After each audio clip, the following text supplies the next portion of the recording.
Hey guys, welcome back to another video. In today's tutorial, I will show you on how you can log out of Pokemon TCG Pocket.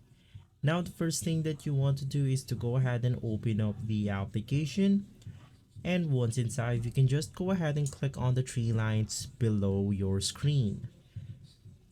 Now this menu will show up, and inside you can just go ahead and click on others. You can see that right below the tips button. Once inside right here, you can navigate through the accounts option, and once inside you can just go ahead and do this two ways.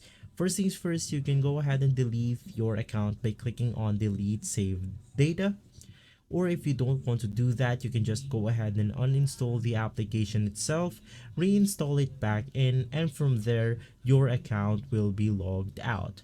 If this video has been helpful, please leave us a like and subscribe. I'll see you on the next one. Thank you.